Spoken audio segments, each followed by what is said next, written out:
कहानी के शुरू में हमें एक वीडियो क्लिप दिखाया जाता है जिसमें समंदर के पास एक फैमिली बहुत मजे कर रही थी। फिर अगले सीन में हम 4 दोस्तों को देखते हैं जो छुट्टियां मनाने कहीं पर जा रहे थे, जिनमें 2 भाई और उनकी 2 दोस्तें थी। जब ये रास्ते में हाईवे पर जा रहे थे तो इनको रास्ते में एक गाड़ी खड़ी हुई दिखती है जो कि सड़क के बिल्कुल बीचों बीच थी। जो गाड़ी चला रहा था जिसका नाम ब्रायन था, वो देखकर उसको गाड़ी रोकनी पड़ती है। बाहर गाड़ी के पास एक आदमी खड़ा था जो इनसे मदद मांग रहा था। वो आदमी उनके पास आता है, कहता है प्लीज आप लोग मेरी मदद कर दो, पर ब्रायन मना कर देता है और गाड़ी चलाकर वहाँ से जाने लगता है। लेकिन बाहर खड़ा आदमी फिर भी नहीं मानता। वो एक औजार लेकर उनकी गाड़ी के पास आ रहा था। जब वो आदमी ऐसी हरकत कर रहा था तो सबको उसे देखकर ऐसा लगता है कि शायद कोई गड़बड़ है कि तभी सबकी नजर उसकी गाड़ी पर पड़ती है जिसमें एक छोटी बच्ची बैठी थी। उस बच्ची ने अपने चेहरे पर मास्क लगाया हुआ था और उस पर खून लगा हुआ था। ये देखकर वो चारों डर जाते हैं। ब्रायन साइड से अपनी गाड़ी निकाल कर वहाँ से निकल जाता है और यहाँ पर हमें पता चलता है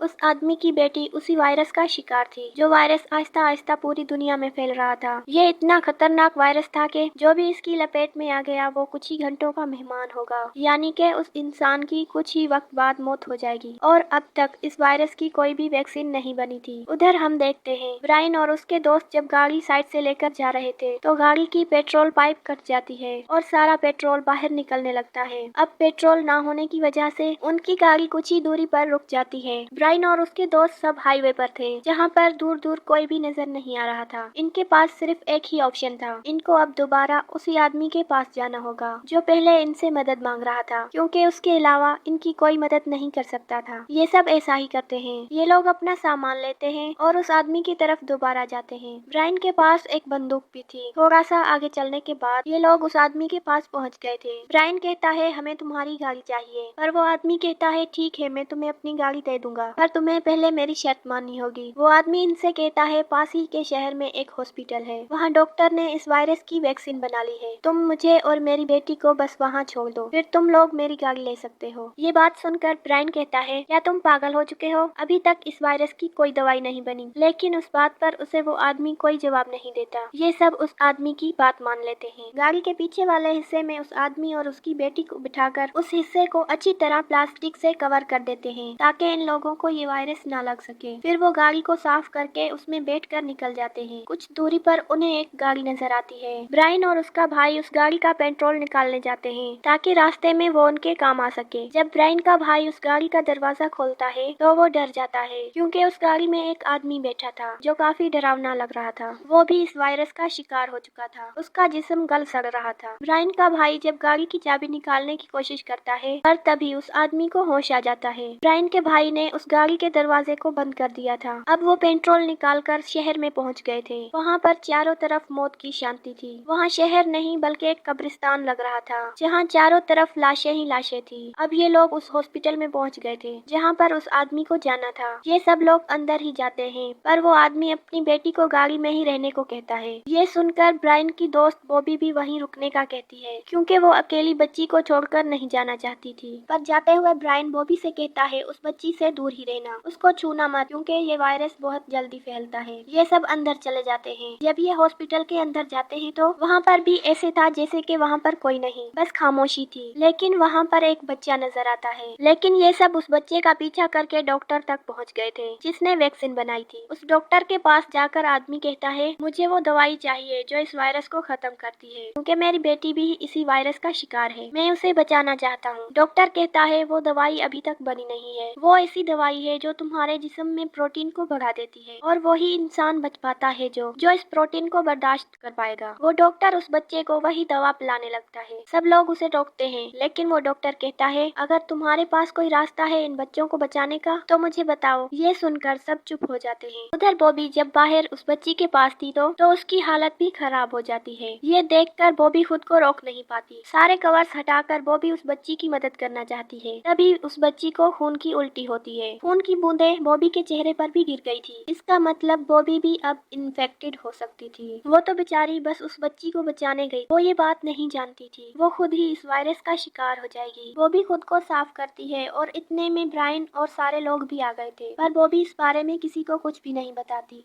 वो उस आदमी को बताती है कि तुम्हारी बेटी बेहोश हो गई थी पर अब वो बिल्कुल ठीक है। वो आदमी ये सुनकर खुश हो जाता है। वो आदमी इन चारों से कहता है अब मैं और मेरी बेटी अब यहीं रहेंगे, तुम लोग जा सकते हो। सब सुनकर खुश हो गए थे। ये सब इनको बुरा लग रहा था कि वो इन्हें यहाँ पर अकेले छोड़कर जा रहे थे। थोड़ी दूर जाकर ये लोग गाड़ी को अच्छे से साफ कर लेते हैं। फिर पास ही एक होटल में जाकर मजे करने का सोचते हैं, लेकिन वो लोग वहाँ जाकर देखते हैं उधर भी कोई नहीं था उन चारों के अलावा। जब वो लोग वहाँ पर घूम रहे थे, ब्रायन ये देखता है बॉबी थोड़ी कमजोर हो गई है। वो उससे पूछता है क्या तुम ठीक हो? वो कहती है हाँ मैं ठीक हूँ। वो इस बारे में किसी को कुछ नहीं बताती कि उस इन्फेक्टेड बच्ची ने उस पर उल्टी कर दी थी। उसके बाद ब्रायन को ऐसा लगता है कि पूल में कुछ है। जब वो चेक करता है तो पानी में लाश थी, जिसे देखकर ब्रायन डर गया था और डर की वजह से पानी में गिरने वाला था। तभी उसका भाई उसे देख लेता है, जो आकर उसे बचा लेता है। उसका भाई ब्रायन से कहता है कि क्यों ना हम थोड़ी मस्ती करें। ये लोग गोल्फ खेलने जाते हैं, जहाँ पर ये लोग थोड़ी मस्ती भी करते हैं। रात में ब्रायन का भाई और उसकी दोस्त जब होटल में घूम रहे थे, जिसने लाइट टॉर्च पकड़ी हुई थी, इन्हें लगता है कि वो ब्रायन है। ये उसे आवाज भी देते हैं ब्रायन, पर वो उसे कोई भी जवाब नहीं देता। ये दोनों डर गए थे, फिर वहाँ से भागने लगते हैं और डर कर छुप गए थे।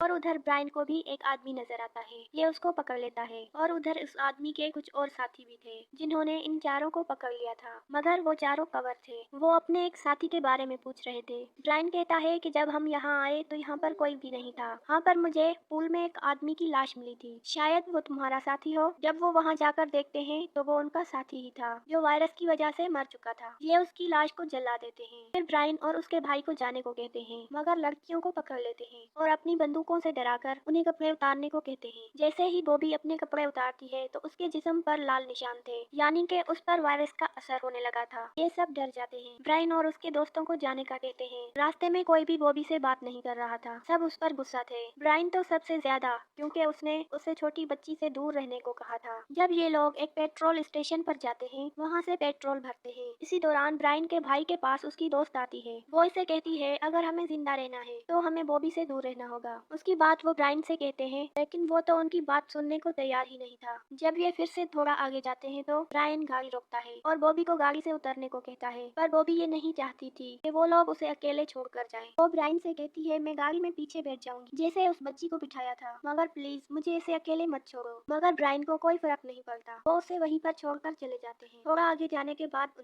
उन्हें एक और गाड़ी आते दिखाई देती है। ब्रायन उस गाड़ी के आगे अपनी गाड़ी को रोक लेता है। उसका भाई गाड़ी से उतरता है तो कहता है प्लीज हमारी मदद करें, हमारी मंजिल अभी बहुत दूर है, हमारे पास अभी खाने का सामान भी खत्म हो गया है। लेकिन उस गाड़ी में बैठी दोनों लेडीज को ये लगता है ये लोग भी वायरस का शिकार हैं। वो अपनी गाड़ी पीछे की तरफ ले जाने लगती है। ये देख ब्रायन को गुस्सा आ जाता है। वो अपनी गन निकाल कर दोनों लेडीज पर गोलियां चलाने लगता है। वो इतना गुस्से में था, वो नहीं जानता था वो गुस्से में क्या कर रहा था। उस फायरिंग में एक गोली लेडी को लग जाती है और वो मर जाती है। जब दूसरी लेडी गाड़ी से बाहर आती है, वो ब्रायन की टांग पर गोली मार देती है, जिससे वो जख्मी हो गया था। ब्रायन फिर गोली चलाकर उस लेडी को भी मार देता है। अब उसको भी गोली लगी थी, जिस वजह से उसे काफी दर्द हो रहा था। तो उसका भाई उसे गाड़ी में बिठाता है। उसे काफी दर्द हो रहा था तो उसका भाई उसे गाड़ी में बिठाता है और गाड़ी चलाकर ले जाता है। थोड़ा सा आगे जाने पर उन्हें एक घर दिखाई देता है। वहाँ से वो दवाई लेकर ब्रायन की टांग पर लगाता है। जब वो ऐसा कर रहा था तो उसकी टांग पर भी बिल्कुल वैसा ही निशान था जैसा बॉबी के जिस्म पर था। मतलब ब्रायन भी उस वायरस के लपेट में था। अब उसका भाई गाड़ी में पीछे बिठाकर उसे ले जाने लगता है। फिर रात को जंगल में आग जलाकर बैठते हैं। ब्रायन की हालत बहुत खराब हो रही थी, क्योंकि जिसको भी ये वायरस हुआ था वो बचा कहाँ था। ब्रायन के भाई की दोस्त उससे कहती है ब्रायन सो गया है, आओ जाकर गाड़ी की चाबियां ले आओ, क्योंकि हम और आगे ब्रायन के साथ नहीं चल सकते, वरना हम भी वायरस का शिकार हो जाएंगे। वो जाकर ब्रायन से गन और चाबियां ले लेता है। तभी ब्रायन उठ जाता है, कहता है मेरे भाई तुम गलत चाबियां ले गए हो, गाड़ी की असल चाबी तो मेरे पास है, तुम्हें तभी मिलेगी तुम मुझे मार दोगे। पर उसका भाई ऐसा कुछ भी करना नहीं चाहता था। तो ब्रायन उसे कहता है मैं बीमार होकर नहीं मरना चाहता, इससे तो अच्छा है मेरा भाई मुझे मार दे। वो कहता है प्लीज मुझे मार दो। वो अपने भाई को मार देता है और फिर उसने ब्रायन की लाश को जला दिया था। उसके बाद वो अपनी दोस्त को लेकर चला जाता है और आखिरकार ये अपनी मंजिल पर पहुंच गए थे, जहाँ पर ये चारों दोस्त आना चाहते थे, मगर अब सिर्फ ये दो ही थे।